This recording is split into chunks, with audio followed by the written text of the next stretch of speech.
Okay. So ಇವತ್ತಿನ ವಿಡಿಯೋದಲ್ಲಿ ಆಬ್ಜೆಕ್ಟ್‌ನ ಹೇಗೆ ಅಲೈನ್‌ಮೆಂಟ್ ಅನ್ನು ಮಾಡುವಂಥದ್ದು, ಒಂದು ಆಬ್ಜೆಕ್ಟ್‌ನ ಇನ್ನೊಂದು ಆಬ್ಜೆಕ್ಟ್ ಮೇಲೆ ಹೇಗೆ ಪ್ಲೇಸ್‌ಮೆಂಟ್ ಅನ್ನು ಮಾಡುವಂಥದ್ದು ಅಂತ ನೋಡೋಣ. ಸೊ ಇಲ್ಲಿ ನಾವು ಮೇಜರ್ ಆಗಿ ಅಲೈನ್ ಆಪ್ಷನ್‌ನ ಯೂಸ್ ಮಾಡ್ತೇವೆ. ಅಲೈನ್ ಟೂಲ್‌ನ ಯೂಸ್ ಮಾಡ್ತೇವೆ. ಸೊ ಇಲ್ಲಿ ಅಲೈನ್ ಆಪ್ಷನ್ ಇದೆ. ಸೊ ಈ ಟೂಲ್‌ನ ಯೂಸ್ ಮಾಡ್ಕೊಂಡು ನಾನು ಇಲ್ಲಿ ಇವಾಗ ಈ ಒಂದು ಆಬ್ಜೆಕ್ಟ್ ಅನ್ನು ಇದ್ರ ಮೇಲೆ ಅಲೈನ್‌ಮೆಂಟ್ ಅನ್ನು ಮಾಡುವಂಥದ್ದು.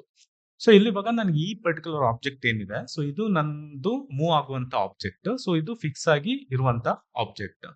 ಸೊ ಇವಾಗ ಈ ಒಂದು ಆಬ್ಜೆಕ್ಟ್ ಏನಿದೆ ಇದ್ರ ಮೇಲೆ ಪ್ಲೇಸ್ಮೆಂಟ್ ಅನ್ನು ಹಾಕ್ಬೇಕು. ಸೊ ಫಸ್ಟ್ ಥಿಂಗ್ ಏನ್ ಮಾಡೋಣ, ಸೊ ಈ ಒಂದು ಆಬ್ಜೆಕ್ಟ್ ನ ಇಲ್ಲಿ ಪ್ಲೇಸ್ಮೆಂಟ್ ಅನ್ನು ಮಾಡುವಂತದ್ದು. ಸೊ ಈ ಬೇಸ್ ಪಾಯಿಂಟ್ ಏನಿದೆ ಇದ್ರ ಮೇಲೆ ಪ್ಲೇಸ್ಮೆಂಟ್ ಆಗ್ಬೇಕು. ಸೊ ಇದನ್ನ ಹೇಗೆ ಮಾಡುವಂತದ್ದು, ಸೊ ಅಲೈನ್ಮೆಂಟ್ ಟೂಲ್ಗೆ ನೀವು ಇಲ್ಲಿ ಹೋಗಿ ಮಾಡಿಫೈ ಆಪ್ಷನ್, ಸೊ ಇಲ್ಲಿ ಅಲೈನ್ ಟೂಲ್ ಮೇಲೆ ಕ್ಲಿಕ್ ಮಾಡಿ. ಸೊ ಅದಾದ್ಮೇಲೆ ಇಲ್ಲಿ ಕೆಳಗಡೆ ಸೆಲೆಕ್ಟ್ ಆಬ್ಜೆಕ್ಟ್ ಅಂತ ಕೇಳುತ್ತೆ. ಸೆಲೆಕ್ಟ್ ಆಬ್ಜೆಕ್ಟ್ ಅಲ್ಲಿ ಇವಾಗ ಇದು ನಮ್ದು ಮೂವ್ ಆಗುವಂತ ಆಬ್ಜೆಕ್ಟ್. ಸೊ ಇದನ್ನ ನೀವು ಮೇಜರ್ ಆಗಿ ಸೆಲೆಕ್ಷನ್ ಮಾಡ್ಕೋಬೇಕು. ಅದಾದ್ಮೇಲೆ ಎಂಟರ್. ಅದಾದ್ಮೇಲೆ ಇಲ್ಲಿ ಸ್ಪೆಸಿಫೈ ಫಸ್ಟ್ ಸೋರ್ಸ್ ಪಾಯಿಂಟ್ ಅಂತ. ಸೊ ಫಸ್ಟ್ ಸೋರ್ಸ್ ಪಾಯಿಂಟ್ ಯಾವ ರೀತಿ ಸೆಲೆಕ್ಷನ್ ಮಾಡ್ತೀರಾ, ಇವಾಗ ನನ್ಗೆ ಇಲ್ಲಿ ಈ ಪಾಯಿಂಟ್ ಏನಿದೆ, ಸೊ ನನಗೆ ಇಲ್ಲಿ ಬರಬೇಕು. ನೆಕ್ಸ್ಟ್ ಈ ಪಾಯಿಂಟ್ ಏನಿದೆ, ಸೊ ಈ ಲೈನ್ ಮೇಲೆ ಎಲ್ಲಾದ್ರೂ ಬರಬೇಕು. ಆಮೇಲೆ ಈ ಫೇಸ್ ಏನಿದೆ ಇಲ್ಲಿ ಈ ಸೈಡ್ ಆಗಿ ಬರಬೇಕು. ಅಂದ್ರೆ ಈ ಪರ್ಟಿಕ್ಯುಲರ್ ಆಬ್ಜೆಕ್ಟ್ ಏನಿದೆ ಈ ರೀತಿ ಬಂದು ಪ್ಲೇಸ್ಮೆಂಟ್ ಆಗಬೇಕು. ಸೊ ಆದ್ರಿಂದ ಸೊ ಫಸ್ಟ್ ಸೋರ್ಸ್ ಪಾಯಿಂಟ್ ಬಂದ್ಬಿಟ್ಟು ಈ ಪಾಯಿಂಟ್ ಆಗಿರುತ್ತೆ. ಇದನ್ನ ನಾನು ಈ ಪಾಯಿಂಟ್ಗೆ ಸೆಟ್ ಮಾಡಬೇಕು. ಅದೇ ರೀತಿ ಸೆಕೆಂಡ್ ಪಾಯಿಂಟ್ ಬಂದ್ಬಿಟ್ಟು ಈ ಪಾಯಿಂಟ್, ಸೆಕೆಂಡ್ ಸೋರ್ಸ್ ಪಾಯಿಂಟ್, ಅದನ್ನ ಇಲ್ಲಿ ಈ ಲೈನ್ ಮೇಲೆ ಎಲ್ಲಿಯಾದ್ರೂ ಪ್ಲೇಸ್ಮೆಂಟ್ ಮಾಡುವಂತದ್ದು. ನೆಕ್ಸ್ಟ್ ಪಾಯಿಂಟ್ ಬಂದ್ಬಿಟ್ಟು ಇದು ಈ ಪಾಯಿಂಟ್ ಡೈರೆಕ್ಷನ್ ಅನ್ನು ಸೆಟ್ ಮಾಡುತ್ತೆ. ಸಪೋಸ್ ನನಗೆ ಈ ಪರ್ಟಿಕ್ಯುಲರ್ ಆಬ್ಜೆಕ್ಟ್ ಈ ಡೈರೆಕ್ಷನ್ ಅಲ್ಲಿ ಪ್ಲೇಸ್ಮೆಂಟ್ ಆಗ್ಬೇಕಂತ ಇದ್ರೆ ಇದು ಸಮ್ವೇರ್ ಇಲ್ಲಿ ಎಲ್ಲಾದ್ರೂ ಪಾಯಿಂಟ್ ನ ಸೆಟ್ ಮಾಡಬೇಕು. ಸೊ ಇದು ಪಾಯಿಂಟ್ ನ ನೀವು ಯಾವ ರೀತಿ ಸೆಲೆಕ್ಷನ್ ಮಾಡ್ತೀರಿ ಅದ್ರ ಬೇಸಿಸ್ ಅಲ್ಲಿ ಆಬ್ಜೆಕ್ಟ್ ಅಲೈನ್ಮೆಂಟ್ ಆಗುತ್ತೆ. ಸೊ ಅಗೇನ್ ಇಲ್ಲಿ ನಾನು ಅಲೈನ್ ಟೂಲ್ಗೆ ಹೋಗ್ತೇನೆ, ಆಬ್ಜೆಕ್ಟ್ ನ ಇಲ್ಲಿ ಸೆಲೆಕ್ಷನ್ ಮಾಡ್ತೇನೆ. ಕೀಬೋರ್ಡ್ ಅಲ್ಲಿ ಮೌಸ್ ಅಲ್ಲಿ ಆದ್ರೆ ರೈಟ್ ಕ್ಲಿಕ್, ಕೀಬೋರ್ಡ್ ಅಲ್ಲಿ ಎಂಟರ್ ಕೊಡ್ತೇನೆ. Next first source point. So first source point ಬಂದ್ಬಿಟ್ಟು ಈ ಪಾಯಿಂಟ್ ನ ಸೆಲೆಕ್ಷನ್ ಮಾಡ್ತೇನೆ. ಸೊ ಇಲ್ಲಿ ಮೇಕ್ ಶೋರ್ ನೀವು ಆಬ್ಜೆಕ್ಟ್ ಸ್ನ್ಯಾಪ್ ಅಲ್ಲಿ ಎಲ್ಲ ಆನ್ ಇಟ್ಕೋಬೇಡಿ. ಸೊ ನಾನು ಇಲ್ಲಿ ಮೇಜರ್ ಆಗಿ end point, mid point, circle, quadrant ಬೇಕಂತಿಲ್ಲ, ಇದನ್ನ ಆಫ್ ಮಾಡ್ಕೊಳ್ತೇನೆ, ಇದನ್ನ ಆನ್ ಇಟ್ಕೊಳ್ತೇನೆ. ಸೊ ಇವಾಗ ಫಸ್ಟ್ ಸೋರ್ಸ್ ಪಾಯಿಂಟ್ ಬಂದ್ಬಿಟ್ಟು ಇದನ್ನ ಸೆಲೆಕ್ಷನ್ ಮಾಡ್ತೇನೆ. ನೆಕ್ಸ್ಟ್ ಕೆಳಗಡೆ ಕಮಾಂಡ್ ಅಲ್ಲಿ ನೋಡಿದ್ರೆ ಫಸ್ಟ್ ಡೆಸ್ಟಿನೇಷನ್ ಪಾಯಿಂಟ್ ಅಂತ ಕೇಳ್ತಾ ಇದೆ. ಸೊ ಇದು ಫಸ್ಟ್ ಸೋರ್ಸ್ ಪಾಯಿಂಟ್ ಆದ್ರೆ ಇದು ಮೂವ್ ಆಗುವಂತ ಪಾಯಿಂಟ್, ಅದು ಯಾವ ಪಾಯಿಂಟ್ ಗೆ ಕನೆಕ್ಟ್ ಆಗಬೇಕು, ಈ ಪಾಯಿಂಟ್ ಗೆ. ಸೊ ಇದು ಬಂದ್ಬಿಟ್ಟು ಫಸ್ಟ್ ಡೆಸ್ಟಿನೇಷನ್ ಪಾಯಿಂಟ್ ಆಗಿರುತ್ತೆ. ಸೊ ನಾನು ಅಲ್ಲಿ ಕ್ಲಿಕ್ ಮಾಡ್ತೇನೆ. ಓಕೆ, ನೆಕ್ಸ್ಟ್ ಇಲ್ಲಿ ಕಮಾಂಡ್ ಅಲ್ಲಿ specify second source point. Second source point ಬಂದ್ಬಿಟ್ಟು ಇದು ನಮ್ಮ ಮೂವ್ ಆಗ್ತಾ ಇರುವ ಆಬ್ಜೆಕ್ಟ್, ಇದು ಸೆಕೆಂಡ್ ಪಾಯಿಂಟ್. ಸೊ ಈ ಪಾಯಿಂಟ್ ಸೆಕೆಂಡ್ ಸೋರ್ಸ್ ಪಾಯಿಂಟ್ ಆಗಿರುತ್ತೆ. ಸ್ಪೆಸಿಫೈ ಸೆಕೆಂಡ್ ಡೆಸ್ಟಿನೇಷನ್ ಪಾಯಿಂಟ್ ಅಂತ ಕೇಳ್ತಾ ಇದೆ. ಅದು ಬಂದ್ಬಿಟ್ಟು ಈ ಲೈನ್ ಮೇಲೆ ಎಲ್ಲಿಯಾದ್ರೂ ಕ್ಲಿಕ್ ಮಾಡಿ. ಸೊ ನಾನು ಇಲ್ಲಿ ಏನ್ ಮಾಡ್ತೀನಿ, ಈ ಲೈನ್ ಮೇಲೆ ಇಲ್ಲಿ ಮಿಡ್ ಪಾಯಿಂಟ್ ಮೇಲೆ ಕ್ಲಿಕ್ ಮಾಡ್ತೇನೆ, ಅದು ಸೆಕೆಂಡ್ ಡೆಸ್ಟಿನೇಷನ್ ಪಾಯಿಂಟ್ ಆಗುತ್ತೆ. ನೆಕ್ಸ್ಟ್ ಇವಾಗ specify third source point. Third point ಬಂದ್ಬಿಟ್ಟು ಈ ಪರ್ಟಿಕ್ಯುಲರ್ ಆಬ್ಜೆಕ್ಟ್ ಇದ್ರ ಮೇಲೆ ಪ್ಲೇಸ್ಮೆಂಟ್ ಆದಾಗ ಒಂದೇ ಈ ಪೊಸಿಷನ್ ಅಲ್ಲಿ ಪ್ಲೇಸ್ಮೆಂಟ್ ಆಗ್ಬೋದು, ಇಲ್ಲದಿದ್ರೆ ಕೆಳಗಡೆ ಡೈರೆಕ್ಷನ್ ಅಲ್ಲಿ ಪ್ಲೇಸ್ಮೆಂಟ್ ಆಗ್ಬೋದು. ಸೊ ಅದು ನೀವು ಇವಾಗ ಥರ್ಡ್ ಪಾಯಿಂಟ್ ಯಾವ ರೀತಿ ಸೆಲೆಕ್ಷನ್ ಮಾಡ್ತೀರಾ ಅದ್ರ ಬೇಸಿಸ್ ಅಲ್ಲಿ ಅದು ಡೈರೆಕ್ಷನ್ ಅನ್ನು ತಗೊಳುತ್ತೆ. ಸೊ ಇವಾಗ ನಾನು ಥರ್ಡ್ ಸೋರ್ಸ್ ಪಾಯಿಂಟ್ ಇದು ತಗೊಳ್ತೇನೆ, ಆಮೇಲೆ ನಂಗೆ ಈ ಡೈರೆಕ್ಷನ್ ಅಲ್ಲಿ ಪ್ಲೇಸ್ಮೆಂಟ್ ಆಗಬೇಕು. ಸೊ ಅದಕ್ಕೆ ಇಲ್ಲಿ ಕ್ಲಿಕ್ ಮಾಡಿದಾಗ ನೀವು ನೋಡ್ಬೋದು ಆ ಪರ್ಟಿಕ್ಯುಲರ್ ಆಬ್ಜೆಕ್ಟ್ ಏನಿದೆ, first source point, second destination point. So ಇಲ್ಲಿ ಸೆಕೆಂಡ್ ಪಾಯಿಂಟ್ ಇಲ್ಲಿಗೆ ಬಂತು, ಥರ್ಡ್ ಪಾಯಿಂಟ್ ಇವಾಗ ಈ ಮೇಲೆ ಡೈರೆಕ್ಷನ್ ಅಲ್ಲಿ ಪ್ಲೇಸ್ಮೆಂಟ್ ಆಯ್ತು. ಸೊ ಈ ರೀತಿ ನಾವು ಸೋರ್ಸ್ ಮತ್ತೆ ಡೆಸ್ಟಿನೇಷನ್ ಪಾಯಿಂಟ್ಸ್ ಗಳನ್ನ ಕರೆಕ್ಟ್ ಆಗಿ ತಗೋಬೇಕು. ಮೂರು ಸೋರ್ಸ್ ಪಾಯಿಂಟ್, ಮೂರು ಡೆಸ್ಟಿನೇಷನ್ ಪಾಯಿಂಟ್ಸ್ ನ ಯಾವ ರೀತಿ ತಗೊಳ್ತೇವೆ ಅದರ ಬೇಸಿಸ್ ಅಲ್ಲಿ ಆಬ್ಜೆಕ್ಟ್ ಅಲೈನ್ಮೆಂಟ್ ಆಗುತ್ತೆ. ಓಕೆ, ಸೊ ನಾನು ಇವಾಗ ಬ್ಯಾಕ್ ಹೋಗ್ತೇನೆ. ಸೊ ಇವಾಗ ನಾವ್ ಏನ್ ಮಾಡೋಣ, ಈ ಪರ್ಟಿಕ್ಯುಲರ್ ಆಬ್ಜೆಕ್ಟ್ ಏನಿದೆ, ಸೊ ನನ್ಗೆ ಈ ರೀತಿ ಅಲೈನ್ಮೆಂಟ್ ಆಗ್ಬೇಕು. ಸೊ ಈ ರೀತಿ ಅಲೈನ್ಮೆಂಟ್ ಆಗ್ಬೇಕು. ಸೊ ಇವಾಗ ಯಾವ ರೀತಿ ಮಾಡ್ಬೋದು ಅಂತ, ಸೊ ನಾನು ಪುನಃ ಇಲ್ಲಿ ರೈಟ್ ಕ್ಲಿಕ್ ಮಾಡಿಬಿಟ್ಟು ರೀಸೆಂಟ್ ಇನ್ಪುಟ್ ಹೋಗ್ಬಿಟ್ಟು ಅಲೈನ್ ಆಪ್ಷನ್ ಮೇಲೆ ಕಮಾಂಡ್ ಮೇಲೆ ಕ್ಲಿಕ್ ಮಾಡ್ತೇನೆ. ಇಲ್ಲಿ ಸೆಲೆಕ್ಟ್ ಆಬ್ಜೆಕ್ಟ್ ಅಲ್ಲಿ ಈ ಆಬ್ಜೆಕ್ಟ್ ನ ಸೆಲೆಕ್ಷನ್ ಮಾಡ್ಕೊಂಡು ರೈಟ್ ಕ್ಲಿಕ್ ಮಾಡ್ತೇನೆ. ಇವಾಗ ಫಸ್ಟ್ ಸೋರ್ಸ್ ಪಾಯಿಂಟ್ ಅಗೇನ್ ಇದಾಗುತ್ತೆ, ಫಸ್ಟ್ ಡೆಸ್ಟಿನೇಷನ್ ಪಾಯಿಂಟ್ ಇದಾಗುತ್ತೆ, ಸೆಕೆಂಡ್ ಸೋರ್ಸ್ ಪಾಯಿಂಟ್ ಈ ಪಾಯಿಂಟ್, ಸೆಕೆಂಡ್ ಡೆಸ್ಟಿನೇಷನ್ ಪಾಯಿಂಟ್ ಈ ಲೈನ್ ಮೇಲೆ ಎಲ್ಲಾದ್ರೂ ಕ್ಲಿಕ್ ಮಾಡಿ. ಸೊ ಇಲ್ಲಿ ಇವಾಗ ಮಿಡ್ ಪಾಯಿಂಟ್ ಸ್ನ್ಯಾಪಿಂಗ್ ಆನ್ ಆಗಿರೋದ್ರಿಂದ ಮಿಡ್ ಪಾಯಿಂಟ್ ತೋರಿಸ್ತಾ ಇದೆ, ಅಲ್ಲಿ ಕ್ಲಿಕ್ ಮಾಡ್ತಾನೆ. ನೆಕ್ಸ್ಟ್ ಥರ್ಡ್ ಸೋರ್ಸ್ ಪಾಯಿಂಟ್ ಬಂದ್ಬಿಟ್ಟು ಈ ಪಾಯಿಂಟ್. ಸೊ ಈ ಪಾಯಿಂಟ್ ನಾನು ಏನ್ ಮಾಡ್ತೇನೆ, ಇವಾಗ ಕೆಳಗಡೆ ಡೈರೆಕ್ಷನ್ ಎಲ್ಲಿ ಸಹ ಆಗುತ್ತೆ. ಸೊ ಇಲ್ಲಿ ಆರ್ ಎಲ್ಸ್ ಇಲ್ಲಿ ನನ್ಗೆ ಇವಾಗ ಕೆಳಗಡೆ ಡೈರೆಕ್ಷನ್. ಸೊ ಕೆಳಗಡೆ ಡೈರೆಕ್ಷನ್ ಅಂದ್ರೆ ಈ ಲೈನ್ ಇದ್ದು ಅಪೋಸಿಟ್ ಡೈರೆಕ್ಷನ್ ಎಲ್ಲಿ ಸಹ ನೀವು ಕ್ಲಿಕ್ ಮಾಡಿ ಅದೇನಾಗುತ್ತೆ, ಈ ರೀತಿ ಪ್ಲೇಸ್ಮೆಂಟ್ ಆಗುತ್ತೆ. ಓಕೆ, ಸೊ ಇದು ಇವಾಗ ನೋಡ್ಬೋದು, ನಮ್ಗೆ ಬೇಕಾದಾಗೆ ನಾನು ಅಲೈನ್ಮೆಂಟ್ ಮಾಡ್ಬೋದು depending on the source and destination points ನ ಚೂಸ್ ಮಾಡೋದ್ರ ಮೇಲೆ. ಸೊ ಈ ರೀತಿ ಇವಾಗ ಸಪೋಸ್ ನನ್ಗೆ ಈ ಪರ್ಟಿಕ್ಯುಲರ್ ಟ್ರ್ಯಾಂಗಲ್ ಏನಿದೆ ಇಲ್ಲಿ ಈ ರೀತಿ ಪ್ಲೇಸ್ಮೆಂಟ್ ಆಗ್ಬೇಕಂತಿದ್ರೆ align option, select object, first source point ಇದು ಸೆಲೆಕ್ಷನ್ ಮಾಡ್ತೇನೆ, ಸೆಕೆಂಡ್ ಸೋರ್ಸ್ ಪಾಯಿಂಟ್ ಇದು, ಫಸ್ಟ್ ಡೆಸ್ಟಿನೇಷನ್ ಪಾಯಿಂಟ್ ಇದು, ಸೆಕೆಂಡ್ ಡೆಸ್ಟಿನೇಷನ್ ಪಾಯಿಂಟ್ ಈ ಲೈನ್, ಆಮೇಲೆ ಥರ್ಡ್ ಸೋರ್ಸ್ ಪಾಯಿಂಟ್ ಇದು. ಸೊ ಇಲ್ಲಿ ಮೇಲೆ ಎಲ್ಲಾದ್ರೂ ಕ್ಲಿಕ್ ಮಾಡ್ತೇನೆ. ಸೊ ನೋಡ್ಬೋದು ಈ ರೀತಿ ಅಲೈನ್ಮೆಂಟ್ ಆಗುತ್ತೆ. ಸೊ ಅಲೈನ್ ಆಪ್ಷನ್ ಮೇಜರ್ ಆಗಿ ನಮಗೆ ಸೋರ್ಸ್ ಮತ್ತೆ ಡೆಸ್ಟಿನೇಷನ್ ಪಾಯಿಂಟ್ಸ್ ಯಾವ ರೀತಿ ನಾವು ಸೆಲೆಕ್ಟ್ ಮಾಡ್ತೇವೆ, ಯಾವ ಆರ್ಡರ್ ಅಲ್ಲಿ ಸೆಲೆಕ್ಟ್ ಮಾಡ್ತೇವೆ, ಅದರ ಬೇಸಿಸ್ ಅಲ್ಲಿ ನಾವು ಒಂದು ಆಬ್ಜೆಕ್ಟ್ ನ ಇನ್ನೊಂದು ಆಬ್ಜೆಕ್ಟ್ ಮೇಲ್ಗಡೆ ನಾವು ಪ್ಲೇಸ್ಮೆಂಟ್ ಮಾಡ್ಬೋದು. ಸೊ ಇದು ಅಲೈನ್ ಆಪ್ಷನ್ ತುಂಬಾ ಯೂಸ್ ಆಗುವಂತದ್ದು. ಸೊ ಇದನ್ನ ನೀವು ಪ್ರಾಕ್ಟೀಸ್ ಮಾಡಿದ್ರೆ ನಿಮ್ಗೆ ಒಂದು ಐಡಿಯಾ ಸಿಗುತ್ತೆ ಯಾವ ರೀತಿ ಸೋರ್ಸ್ ಪಾಯಿಂಟ್ ಮತ್ತೆ ಡೆಸ್ಟಿನೇಷನ್ ಪಾಯಿಂಟ್ ಸೆಲೆಕ್ಷನ್ ಮಾಡಬೇಕು ಅನ್ನುವಂಥದ್ದು. ಅರೇನ ಯಾವ ರೀತಿ ಕ್ರಿಯೇಟ್ ಮಾಡೋದು ಅಂತ ನೋಡೋಣ. ಅದರಲ್ಲಿ ಸ್ಪೆಸಿಫಿಕ್ ಆಗಿ ರೆಕ್ಟಾಂಗುಲರ್ ಅರೇ, ಪೋಲಾರ್ ಅರೇ, ಆಮೇಲೆ ಪಾತ್ ಅರೇ ಯಾವ ರೀತಿ ಆಟೋಕ್ಯಾಡ್ ಅಲ್ಲಿ ಯೂಸ್ ಮಾಡೋದು, ಕ್ರಿಯೇಟ್ ಮಾಡೋದು ಅಂತ ನೋಡೋಣ. ಓಕೆ, ಸೊ ಇಲ್ಲಿ ಇವಾಗ ನನ್ನ ಹತ್ರ ಇದು ಬಾಕ್ಸ್ ಕ್ರಿಯೇಟ್ ಆಗಿದೆ. ಸೊ ಇದರದ್ದು ನನಗೆ ಅರೇ ಕ್ರಿಯೇಟ್ ಮಾಡಬೇಕು. ಸೊ ಫಸ್ಟ್ ಗೆ ರೆಕ್ಟಾಂಗುಲರ್ ಅರೇ. ಸೊ ರೆಕ್ಟಾಂಗುಲರ್ ಅರೇ ಅಂದ್ರೆ ನನಗೆ ಒಂದು ಪರ್ಟಿಕ್ಯುಲರ್ ರೋ ಅಲ್ಲಿ ಆರ್ ಎಲ್ಸ್ ಕಾಲಮ್ ಅಲ್ಲಿ ಇದರದ್ದು ರಿಪೀಟೆಡ್ ಪ್ಯಾಟರ್ನ್ಸ್ ಬೇಕು ಅಂತಿದ್ರೆ ನಾನು ರೆಕ್ಟಾಂಗುಲರ್ ಅರೇನ ಯೂಸ್ ಮಾಡ್ಕೋಬಹುದು. ಸೊ ರೆಕ್ಟಾಂಗುಲರ್ ಅರೇಗೆ ನೀವು ಇಲ್ಲಿ ಈ ಆಪ್ಷನ್ಗೆ ಹೋಗ್ಬೋದು. ಸೊ ಇಲ್ಲಿ ರೆಕ್ಟಾಂಗುಲರ್, ಪೋಲಾರ್ ಮತ್ತೆ ಪಾತ್ ಅರೇ ಇದೆ. ಸೊ ಇದರಲ್ಲಿ ಇವಾಗ ರೆಕ್ಟಾಂಗುಲರ್ ಅರೇನ ಸೆಲೆಕ್ಷನ್ ಮಾಡ್ಕೊಳ್ಳಿ. ಸೆಲೆಕ್ಷನ್ ಮಾಡ್ಕೊಂಡಾಗ ಇಲ್ಲಿ ಸೆಲೆಕ್ಟ್ ಆಬ್ಜೆಕ್ಟ್ಸ್ ಅಂತ ಬರುತ್ತೆ. ಸೊ ಈ ಆಬ್ಜೆಕ್ಟ್ ನ ಸೆಲೆಕ್ಷನ್ ಮಾಡ್ಕೊಂಡು ಎಂಟರ್ ಕೊಡಿ. ಎಂಟರ್ ಕೊಟ್ಟ ಮೇಲೆ ನಿಮ್ಗೆ ಪ್ರೀವಿಯಸ್ ವ್ಯಾಲ್ಯೂ ಅಲ್ಲಿ ಇದು ಲೋಡ್ ಆಗಿ ನಿಮ್ಗೆ ಅರೇನ ಕ್ರಿಯೇಟ್ ಮಾಡಿ ಕೊಡುತ್ತೆ. ಸೊ ಇವಾಗ ಇಲ್ಲಿ ನೀವು ನಾವು ನೋಡ್ಬೋದು ಇಲ್ಲಿ 4 ರೋಸ್ ಮತ್ತೆ 3 ರೋಸ್ ಮತ್ತೆ 4 ಕಾಲಮ್ಸ್ ಇದೆ. ಇವಾಗ ನನಗೆ ಇದು ಕಾಲಮ್ ಕೌಂಟ್ ಇನ್ಕ್ರೀಸ್ ಮಾಡ್ಬೇಕಂತಿದ್ರೆ ಇಲ್ಲಿ ಈ ಪರ್ಟಿಕ್ಯುಲರ್ ಏನು ಗ್ರಿಪ್ ಇದೆ ಇದನ್ನ ನಾನು ಡ್ರ್ಯಾಗ್ ಮಾಡಿದ್ರೆ ನಂಬರ್ ಆಫ್ ಕಾಲಮ್ಸ್ ವ್ಯಾಲ್ಯೂನ ಚೇಂಜಸ್ ಮಾಡ್ಕೋಬಹುದು. ಅದೇ ರೀತಿ ನಂಬರ್ ಆಫ್ ರೋಸ್ ನ ಚೇಂಜ್ ಮಾಡ್ಬೇಕಂತಾದ್ರೆ ಈ ಪರ್ಟಿಕ್ಯುಲರ್ ಗ್ರಿಪ್ ಏನಿದೆ ಇದನ್ನ ನಾನು ಈ ರೀತಿ ಡ್ರ್ಯಾಗ್ ಮಾಡಿದ್ರೆ ನಂಬರ್ ಆಫ್ ರೋಸ್ ಇದನ್ನ ಚೇಂಜ್ ಮಾಡ್ಕೋಬಹುದು. ಅದೇ ರೀತಿ ಇವಾಗ ನನಗೆ gap between rows and column change ಮಾಡ್ಬೇಕಂತಿದ್ರೆ ಈ ಪರ್ಟಿಕ್ಯುಲರ್ ಗ್ರಿಪ್ ಪಾಯಿಂಟ್ಸ್ ಗಳನ್ನ ಯೂಸ್ ಮಾಡ್ಕೊಂಡು ನಾನು ಪ್ರತಿ ರೋಸ್ ಮತ್ತೆ ಕಾಲಮ್ ಇದ್ದು ಗ್ಯಾಪ್ ವ್ಯಾಲ್ಯೂನ ಚೇಂಜಸ್ ಮಾಡ್ಕೋಬಹುದು ಈ ರೀತಿ. ಸೊ ಅದೇ ರೀತಿ ರೋಸ್ಗೆ ಈ ಆಪ್ಷನ್ ನ ಯೂಸ್ ಮಾಡಿ ಚೇಂಜಸ್ ಮಾಡ್ಕೋಬಹುದು. ಸೊ ಈ ಗ್ರಿಪ್ ಗಳನ್ನ ನೀವು ನೋಡ್ಕೋಬೇಕು. ಸೊ ಇದು ಎಕ್ಸ್ಟ್ರೀಮ್ ರೈಟ್ ಅಲ್ಲಿ ಇರುವಂತದ್ದು ನಂಬರ್ ಆಫ್ ಕಾಲಮ್ಸ್ ವ್ಯಾಲ್ಯೂನ ಚೇಂಜ್ ಮಾಡಿದ್ರೆ ಇದು ನಂಬರ್ ಆಫ್ ರೋಸ್ ವ್ಯಾಲ್ಯೂನ ಚೇಂಜ್ ಮಾಡುತ್ತೆ. ಅದೇ ರೀತಿ ಈ ಗ್ರಿಪ್ ಪಾಯಿಂಟ್ಸ್ ಗಳು ಇನ್ನರ್ ಅಲ್ಲಿರುವ ಗ್ರಿಪ್ ಪಾಯಿಂಟ್ಸ್ ಗಳು ನಮ್ ವಿಡ್ತ್ ವ್ಯಾಲ್ಯೂಸ್ ನ ಚೇಂಜ್ ಮಾಡುತ್ತೆ ಇರುತ್ತೆ. ಓಕೆ, ಇದನ್ನ ಇವಾಗ ನಾವು ರ್ಯಾಂಡಮ್ ಆಗಿ ನಂಬರ್ ಆಫ್ ರೋಸ್ ಮತ್ತೆ ಕಾಲಮ್ಸ್ ನ ಚೇಂಜ್ ಮಾಡ್ತಾ ಇದ್ದೇವೆ. ಸಪೋಸ್ ಇವಾಗ ನಂಗೆ ಸ್ಪೆಸಿಫಿಕ್ ವ್ಯಾಲ್ಯೂಸ್ ಅಲ್ಲಿ ನಂಬರ್ ಆಫ್ ರೋಸ್ ಮತ್ತೆ ಕಾಲಮ್ ಕೌಂಟ್ ನ ಕೊಡ್ಬೇಕು, ಇಲ್ಲದಿದ್ರೆ ವಿಡ್ತ್ ಸ್ಪೆಸಿಫಿಕ್ ವಿಡ್ತ್ ಅಲ್ಲಿ ಬೇಕು ಅಂತಿದ್ರೆ ಅವಾಗ ನಾನು ಇಲ್ಲಿ ಮೇಲೆ ಆಪ್ಷನ್ ಇದೆ. ಸೊ ಈ ಆಪ್ಷನ್ಸ್ ನ ಯೂಸ್ ಮಾಡ್ಕೊಂಡು ನಾನು ಸ್ಪೆಸಿಫಿಕ್ ವ್ಯಾಲ್ಯೂಸ್ ಕೊಟ್ಟು ಅರೇಸ್ ಗಳನ್ನ ಕ್ರಿಯೇಟ್ ಮಾಡಬಹುದು, ರಿಪೀಟೆಡ್ ಅರೇಸ್ ನ ಕ್ರಿಯೇಟ್ ಮಾಡಬಹುದು.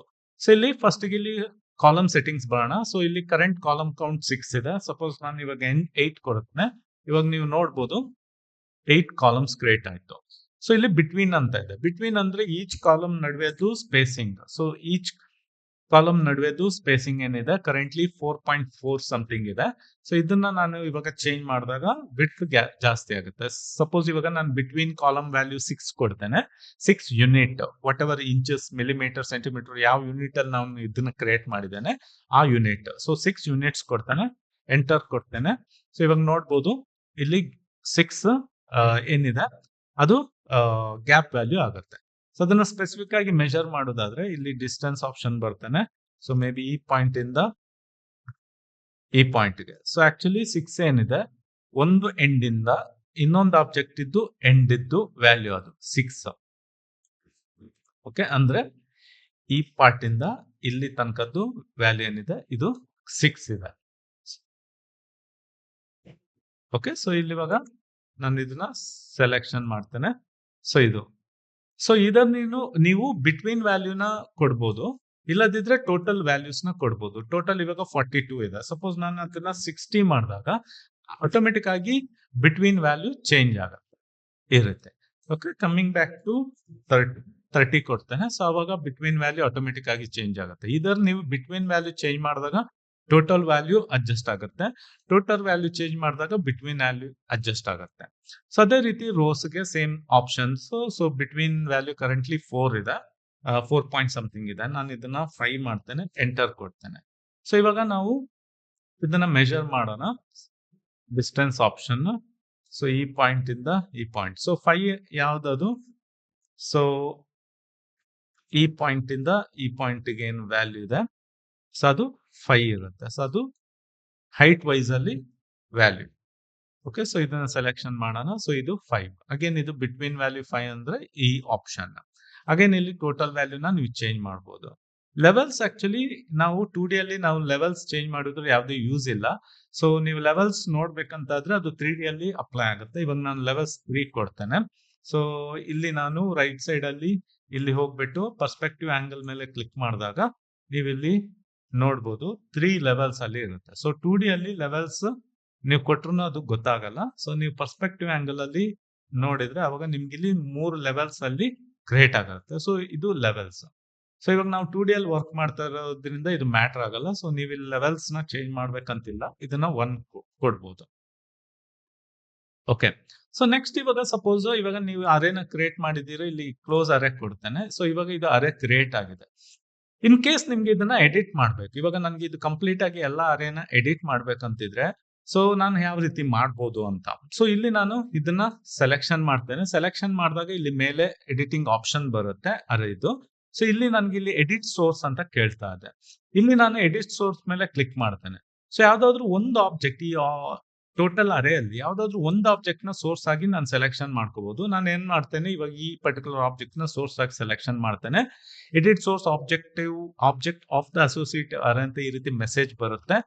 ಇಲ್ಲಿ ನಾನು ಓಕೆ ಕೊಡ್ತೇನೆ. ಇವಾಗ ನೀವು ಇದನ್ನ ಎಡಿಟ್ ಮಾಡ್ಬೋದು. ನಾನು ಜಸ್ಟ್ ಸಿಂಪಲ್ ಆಗಿ ಒಂದು ಇಲ್ಲಿ ಲೈನ್ ನ ಡ್ರಾ ಮಾಡ್ತೇನೆ, ಆಮೇಲೆ ಇನ್ನೊಂದು ಈ ರೀತಿ ಲೈನ್ ನ ಡ್ರಾ ಮಾಡ್ತೇನೆ. ಓಕೆ, ಇವಾಗ ನಾನು ಇದು ಎಂಟರ್ ಕೊಡ್ತೇನೆ. ಇಲ್ಲಿ ಸೇವ್ ಚೇಂಜಸ್ ಮೇಲೆ ಕ್ಲಿಕ್ ಮಾಡ್ತೇನೆ. ಇವಾಗ ನೋಡ್ಬೋದು ನಾವು ಅರೇನ ಕಂಪ್ಲೀಟ್ ಆಗಿ ಎಡಿಟ್ ಮಾಡಿದ್ವಿ. ಸೊ ನೀವೇನ್ ಮಾಡ್ಬೇಕು, ಅರೇಯಲ್ಲಿ ಯಾವ್ದಾದ್ರು ಆಬ್ಜೆಕ್ಟ್ ನ ಸೆಲೆಕ್ಷನ್ ಮಾಡಿ, ಅರಲ್ಲಿ ಯಾವ್ದಾದ್ರು ಆಬ್ಜೆಕ್ಟ್ ನ ಸೆಲೆಕ್ಷನ್ ಮಾಡಿ, ಇಲ್ಲಿ ಎಡಿಟ್ ಸೋರ್ಸ್ ಬನ್ನಿ, ಯಾವ್ದಾದ್ರು ಒಂದು ಆಬ್ಜೆಕ್ಟ್ ಅರೇಯಲ್ಲಿ ಸೆಲೆಕ್ಷನ್ ಮಾಡಿ, ಅದು ಸೋರ್ಸ್ ಅರೇ ಆಗಿ ಕನ್ವರ್ಟ್ ಆಗುತ್ತೆ. ಆಮೇಲೆ ನೀವೇನಾದ್ರೂ ಎಡಿಟ್ ಮಾಡ್ಬೇಕಂತಿದ್ರೆ ಅದನ್ನ ಎಡಿಟ್ ಮಾಡ್ಬೋದು. ಇಲ್ಲಿ ಇವಾಗ ನಾನು ಜಸ್ಟ್ ಒಂದು ಸರ್ಕಲ್ ನ ಡ್ರಾ ಮಾಡ್ತೇನೆ.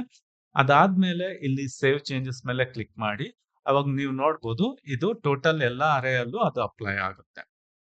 ಸೊ ಇದು ನಿಮ್ಮ ಅರೇನು ಎಡಿಟ್ ಮಾಡ್ಲಿಕ್ಕಿದ್ರೆ ಈ ಆಪ್ಷನ್ ನ ಯೂಸ್ ಮಾಡ್ಬೋದು. ನೆಕ್ಸ್ಟ್ ಸಪೋಸ್ ಇವಾಗ ನನಗೆ ಪರ್ಟಿಕ್ಯುಲರ್ ಅರೇಯಲ್ಲಿ ಯಾವ್ದಾದ್ರು ಒಂದು ಮಾಡಿಫಿಕೇಶನ್ ಮಾಡಬೇಕು. ಇವಾಗ ನನ್ಗೆ ಒಂದು ಆಬ್ಜೆಕ್ಟ್ ನ ಈ ಟೋಟಲ್ ಅರೇಯಲ್ಲಿ ಮೇ ಬಿ ಯಾವ್ದಾದ್ರು ಒಂದು ಆಬ್ಜೆಕ್ಟ್ ನ ಚೇಂಜ್ ಮಾಡ್ಬೇಕು. ಯಾವ್ದ್ರಿಂದ, ಈ ಪರ್ಟಿಕ್ಯುಲರ್ ಆಬ್ಜೆಕ್ಟ್ ಇಂದ ರಿಪ್ಲೇಸ್ ಮಾಡಬೇಕು. ನನ್ಗೆಲ್ಲ ಚೇಂಜಸ್ ಆಗೋದು ಬೇಡ, ಬರೀ ಈ ಒಂದು ಪರ್ಟಿಕ್ಯುಲರ್ ಆಬ್ಜೆಕ್ಟ್ ಏನಿದೆ ಇದು ಇದರಿಂದ ಚೇಂಜ್ ಆಗ್ಬೇಕು, ರಿಪ್ಲೇಸ್ ಆಗ್ಬೇಕು. ಸೊ ಅದು ಯಾವ ರೀತಿ ಮಾಡ್ಬೋದು ಅಂತ. ಸೊ ಇಲ್ಲಿ ನಾನು ಇವಾಗ ಇದನ್ನ ಸೆಲೆಕ್ಷನ್ ಮಾಡ್ತೇನೆ. ಸೊ ಇಲ್ಲಿ ನಮ್ಗೆ ರಿಪ್ಲೇಸ್ ಐಟಮ್ ಅಂತ ಆಪ್ಷನ್ ಬರುತ್ತೆ. ಸೊ ಇಲ್ಲಿ ನಾನು ಕ್ಲಿಕ್ ಮಾಡ್ತೇನೆ. ಕ್ಲಿಕ್ ಮಾಡಿದಾಗ ಸೆಲೆಕ್ಟ್ ರಿಪ್ಲೇಸ್ಮೆಂಟ್ ಆಬ್ಜೆಕ್ಟ್ಸ್ ಅಂತ ಇಲ್ಲಿ ಕೇಳುತ್ತೆ. ಸೊ ಇದು ಇವಾಗ ನಂದು ಆಬ್ಜೆಕ್ಟ್ ಯಾವುದು ರಿಪ್ಲೇಸ್ ಮಾಡುವಂತದ್ದು. ಸೊ ಇದನ್ನ ಇಲ್ಲಿ ನಾನು ಸೆಲೆಕ್ಷನ್ ಮಾಡ್ತೇನೆ, ಆಮೇಲೆ ಎಂಟರ್ ಕೊಡ್ತೇನೆ. Next select base point of replacement object. Base point of replacement object ಬಂದ್ಬಿಟ್ಟು ಅದರದ್ದೇ ಬೇಸ್ ಪಾಯಿಂಟ್ ನ ಸೆಲೆಕ್ಷನ್ ಮಾಡ್ತೇನೆ. Next select item in the array to replace. So ಇದನ್ನ ನಾನು ಯಾವ್ದ್ರಿಂದ ರಿಪ್ಲೇಸ್ ಮಾಡ್ಬೇಕು ಐಟಮ್ ನ ಇಲ್ಲಿ ಸೆಲೆಕ್ಷನ್ ಮಾಡ್ತೇನೆ, ಆಮೇಲೆ ಎಂಟರ್ ಕೊಡ್ತೇನೆ. ಸೊ ಇವಾಗ ನೋಡ್ಬೋದು ಆ ಪರ್ಟಿಕ್ಯುಲರ್ ಆಬ್ಜೆಕ್ಟ್ ಏನಿದೆ ಯಾವುದು ಅರೇಯಲ್ಲಿ ಅದು ಇವಾಗ ಬೇರೆ ಆಬ್ಜೆಕ್ಟ್ ಇಂದ ರಿಪ್ಲೇಸ್ ಆಗಿದೆ. ಓಕೆ, ಸೊ ಸಪೋಸ್ ಇವಾಗ ನಾನು ಇಲ್ಲೊಂದು ಸಿಂಪಲ್ ಆಗಿ ಇನ್ನೊಂದು ಎಕ್ಸಾಂಪಲ್ ತಗೊಳ್ಳೋಣ. ಇಲ್ಲಿ ಇವಾಗ ಒಂದು ಸರ್ಕಲ್ ಇದೆ. ಇವಾಗ ನನ್ಗೆ ಈ ಅರೇದಲ್ಲಿ ಯಾವ್ದಾದ್ರು ಒಂದು ಆಬ್ಜೆಕ್ಟ್ ನ ಈ ಸರ್ಕಲ್ ಇಂದ ರಿಪ್ಲೇಸ್ಮೆಂಟ್ ಮಾಡ್ಬೇಕಂತಿದ್ರೆ ಅರೇನ ಸೆಲೆಕ್ಷನ್ ಮಾಡ್ತೇನೆ, ರಿಪ್ಲೇಸ್ ಐಟಮ್ ಮೇಲೆ ಕ್ಲಿಕ್ ಮಾಡ್ತೇನೆ. ಸೆಲೆಕ್ಟ್ ರಿಪ್ಲೇಸ್ಮೆಂಟ್ ಆಬ್ಜೆಕ್ಟ್ ಅಂದ್ರೆ ಈ ಸರ್ಕಲ್ ಅದನ್ನ ಸೆಲೆಕ್ಷನ್ ಮಾಡಬೇಕು, ಯಾವ್ದನ್ನ ನಾನು ರಿಪ್ಲೇಸ್ ಮಾಡ್ಲಿಕ್ಕಿದ್ದೇನೆ. ಆಮೇಲೆ ಎಂಟರ್ ಕೊಡ್ತೇನೆ. ಕೊಟ್ಮೇಲೆ ಆ ಆಬ್ಜೆಕ್ಟ್ ಇದ್ದು ಬೇಸ್ ಪಾಯಿಂಟ್ ನ ಸೆಲೆಕ್ಟ್ ಮಾಡ್ಲಿಕ್ಕೆ ಹೇಳ್ತಾ ಇದೆ. ಸೊ ಅದಕ್ಕೆ ನಾನು ಈ ಸರ್ಕಲ್ ಇದ್ದು ಸೆಂಟರ್ ಪಾಯಿಂಟ್ ನ ಬೇಸ್ ಪಾಯಿಂಟ್ ಆಗಿ ತಗೊಳ್ತೇನೆ. ಅದಾದ್ಮೇಲೆ ಸೆಲೆಕ್ಟ್ ಐಟಮ್ ಇಂದ ಅರೆ. ಸೊ ಇವಾಗ ಈ ಅರೆದಲ್ಲಿ ಯಾವ್ದು ಐಟಮ್ ರಿಪ್ಲೇಸ್ ಆಗ್ಬೇಕು ಅದನ್ನ ಸೆಲೆಕ್ಷನ್ ಮಾಡಬೇಕು. ಸೊ ಮೇ ಬಿ ನಾನು ಈ ಪರ್ಟಿಕ್ಯುಲರ್ ಐಟಮ್ ನ ಸೆಲೆಕ್ಷನ್ ಮಾಡ್ತೇನೆ, ಆಮೇಲೆ ಎಂಟರ್ ಕೊಡ್ತೇನೆ. ಓಕೆ, ಸೊ ಇಲ್ಲಿ ನೋಡ್ಬೋದು ಈ ರೀತಿ ಅರೇದಲ್ಲಿ ನಾವು ಯಾವ್ದಾದ್ರು ಒಂದು ಪರ್ಟಿಕ್ಯುಲರ್ ಆಬ್ಜೆಕ್ಟ್ ನ ಮಾಡಿಫೈ ಮಾಡ್ಬೇಕಂತಿದ್ರೆ ಆ ಆಬ್ಜೆಕ್ಟ್ ನ ನಾವು ಅಲ್ಲಿ ಕ್ರಿಯೇಟ್ ಮಾಡ್ಕೊಂಡಿರ್ಬೇಕು.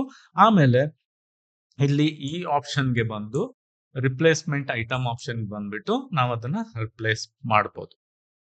ಸೊ ಇದು ರೆಕ್ಟಾಂಗ್ಯುಲರ್ ಅರೆ. ಸಪೋಸ್ ಇವಾಗ ನಮ್ಗೆ ಈ ಅರೇನ ಇಂಡಿಪೆಂಡೆಂಟ್ ಮಾಡ್ಬೇಕು, ಇವಾಗ ನನ್ಗೆ ಇಂಡಿವಿಜುವಲ್ ಆಗಿ ಈ ಆಬ್ಜೆಕ್ಟ್ ನ ಮಾಡಿಫೈ ಮಾಡ್ಬೇಕಂತಿದ್ರೆ ಈ ಅರೇನ ಸೆಲೆಕ್ಷನ್ ಮಾಡ್ಕೊಂಡು ಇದನ್ನ ಎಕ್ಸ್ಪ್ಲೋಡ್ ಮಾಡಿ. ಸೊ ಇಲ್ಲಿ ಎಕ್ಸ್ಪ್ಲೋಡ್ ಆಪ್ಷನ್ ಬಂದ್ಬಿಟ್ಟು ಎಕ್ಸ್ಪ್ಲೋಡ್ ಮಾಡಿ. ಎಕ್ಸ್ಪ್ಲೋಡ್ ಮಾಡಿದಾಗ ಇದು ಇವಾಗ ಅರೆ ಪ್ರಾಪರ್ಟಿಯಿಂದ ಹೊರಗಡೆ ಬರುತ್ತೆ. ಪ್ರತಿಯೊಂದು ಸಪ್ರೇಟ್ ಆಬ್ಜೆಕ್ಟ್ ಆಗಿರುತ್ತೆ. ಇವಾಗ ನೀವು ಇಂಡಿವಿಜುವಲ್ ಆಗಿ ಯಾವುದೇ ಒಂದು ಆಬ್ಜೆಕ್ಟ್ ನ ನೀವು ಮಾಡಿಫೈ ಮಾಡಬಹುದು. ಓಕೆ, ಈ ರೀತಿ ಇಂಡಿವಿಜುವಲ್ ಆಗಿ ಯಾವುದೇ ಆಬ್ಜೆಕ್ಟ್ ನ ಮಾಡಿಫೈ ಮಾಡಬಹುದು, ಯಾಕಂದ್ರೆ ಇದು ಇವಾಗ ಅರೆ ಫ್ಯೂಚರ್ ಇಂದ ಹೊರಗಡೆ ಬಂದಿದೆ. ಓಕೆ, ಸೊ ಇದಿಷ್ಟು ರೆಕ್ಟಾಂಗ್ಯುಲರ್ ಅರೇದು ಪ್ರಾಪರ್ಟೀಸ್ಗಳು. ಸೊ ನೆಕ್ಸ್ಟ್ ವಿಡಿಯೋದಲ್ಲಿ ನಾವು ಪೋಲಾರ್ ಅರೇದು ಪ್ರಾಪರ್ಟೀಸ್ ನ ನೋಡೋಣ.